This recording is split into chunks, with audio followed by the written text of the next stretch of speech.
Malgré les appels répétés de Bruxelles pour une approche commune de la pandémie de coronavirus, les États membres de l'UE ont toujours fait ce qu'ils voulaient. Des frontières, aux restrictions de voyage, aux vaccins, l'unité à l'échelle du bloc a été difficile à trouver. Et cela ne semble pas différent avec le vaccin AstraZeneca. Quelques heures seulement après que le régulateur des médicaments de l'UE a jugé son utilisation sûre pour tous les groupes d'âge, malgré la confirmation d'un lien avec des éclats de caillots sanguins très rares mais graves, une division était visible alors que différentes interprétations du rapport de sécurité de l'Agence européenne des médicaments ont été faites.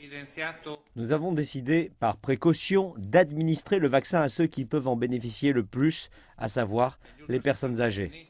L'Italie et la Belgique ont rejoint l'Allemagne, la France et les Pays-Bas pour limiter l'utilisation des vaccins aux groupes plus âgés, quelque part entre 55 et 60 ans selon les pays.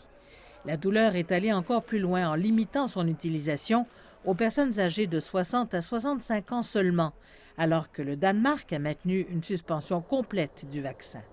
Au Royaume-Uni, qui ne fait plus partie de l'UE, l'organe consultatif sur les vaccins a déclaré que les moins de 30 ans devraient se voir proposer un vaccin différent, le cas échéant.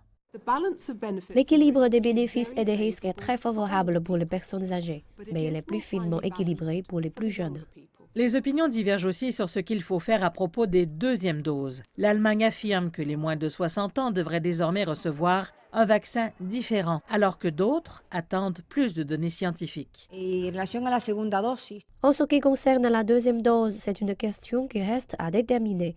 Nous attendons de voir des études qui pourraient, sur la base de preuves scientifiques, soutenir l'administration d'une deuxième dose avec un autre vaccin. Les différentes approches risquent de semer la confusion dans le public et de saper davantage la confiance. De nombreux Européens sont déjà sceptiques quant au développement rapide et à l'approbation des vaccins de COVID-19 et l'hésitation à entraver leur adoption. Jeudi, la Cour européenne des droits de l'homme a statué que les vaccinations obligatoires étaient légales et pourraient être nécessaires dans les sociétés démocratiques. L'affaire ne concernait pas directement les vaccins de COVID-19, mais cela pourrait créer un précédent pour l'avenir.